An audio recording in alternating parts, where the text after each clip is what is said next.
జై జై శంకర హరహర శంకర. జర్మనీ పర్యటనమా జగద్గురు ఆదేశమా?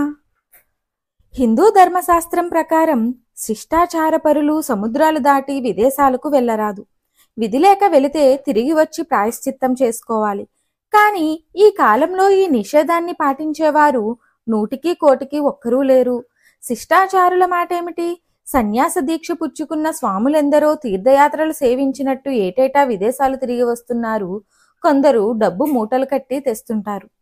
1967లో విజయవాడలో నేను ఆంధ్రప్రభ సంపాదక పదవిలో ఉన్నప్పుడు తమ దేశాన్ని సందర్శించడానికి పశ్చిమ జర్మనీ ప్రభుత్వం నాకు ఆహ్వానం అందజేసింది.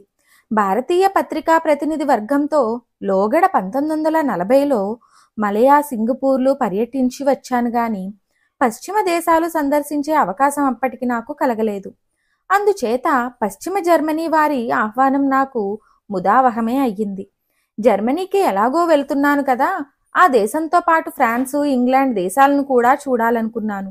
మన దేశంలో ఉన్న ఆ దేశాల రాయబారులకు నా అభిమతం తెలియచేశాను. వారంతా తమ దేశాలలోని చారిత్రక, కళా, సాహిత్య రంగాలకు చెందిన ప్రసిద్ధ స్థలాలను చూడటానికి కావలసిన సౌకర్యాలన్నీ కలగజేస్తామన్నారు. పశ్చిమ జర్మనీలో కొంతకాలం ఆచార్య పదవిలో ఉండి ఆ దేశంతో బాగా పరిచయం గల నా మిత్రులు డాక్టర్ విఎన్ శర్మ, జర్మనీ దేశస్థురాలైన ఆయన సతీమణి, ఇరువురితో మాట్లాడాను. జర్మనీలో కలుసుకోదగిన ప్రధాన వ్యక్తులు పలువురను గురించి, చూడదగిన సంస్థలను గురించి తెలుసుకున్నాను.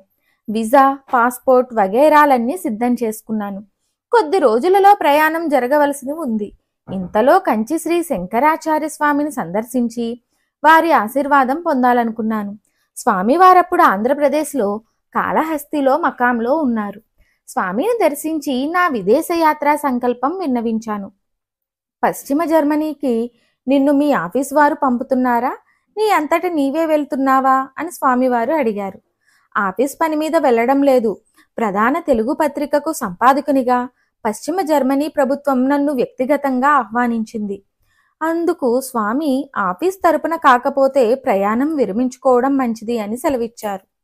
పశ్చిమ దేశాల పర్యటనకు నేను పొందిన ఉత్సాహం, ఆ సందర్భంలో పలువురితో నేను నలిపిన సంప్రదింపులు, ఈ అవకాశం నాకు లభించినందుకు పాత్రికేయులు, మిత్రులు నాకు అందజేసిన అభినందనలు, ఇంగ్లాండు, ఫ్రాన్స్ దేశాల రాయబారులు సానుభూతి, సహకారాలు అన్నీ ఒక్క క్షణంలో మెరిసినట్టు నా కళ్ళకు పొడగట్టినాయి. మన సొంతంగా ఎంత డబ్బు వెచ్చించినా ఆయా దేశాల ప్రభుత్వం సహకారం లేనిది అంత పరిశీలనగా దేశాలను చూడగలమా? ఇంత చక్కటి అవకాశం జీవితంలో మరలా లభిస్తుందా? ఆయాచితంగా వచ్చిన ఈ ఆహ్వానాన్ని పూర్వాచారంపై గల అభిమానంతో తోసిపుచ్చవలసిందేనా? ఈ విధమైన ఆలోచనలు మనస్సును కలతపరిచాయి. రాయడానికి ఇంత రాసానే గాని ఈ ఆశలు, నిరాశలు ఇవన్నీ మనసులో మెదలడానికి నిమిషం కూడా పట్టలేదు. అంతలోనే మరో విచారధార సముద్రంలో కెరటంలా పైకెగిసింది. ఏమిటి వ్యామోహం? ఎందుకీ చాపల్యం? ఎన్ని దేశాలు సంచరిస్తే ఏమి? ఎన్ని ప్రసిద్ధ స్థలాలు సందర్శిస్తే ఏమి? ఎందరు ప్రముఖులను కలుసుకుంటేనేమి? పరదేవతా స్వరూపులైన గురుదేవుల ఆజ్ఞాపాలనంతో పోలిస్తే ఇవన్నీ ఏపాటి? వీటి విలువ ఎంత అన్న యోచన స్ఫురించింది. పైకెగిసిన కెరటం నేలకు వాలింది. నా ఆనందానికి అవధులు లేవు. నీలం రాజు వెంకటశేషయ్య గారు. జై జై శంకర హరహర శంకర. అపార కరుణా సింధుం జ్ఞానదం శాంతరూపిణం శ్రీ చంద్రశేఖరం గురుం ప్రణమామి ముదాన్వహం.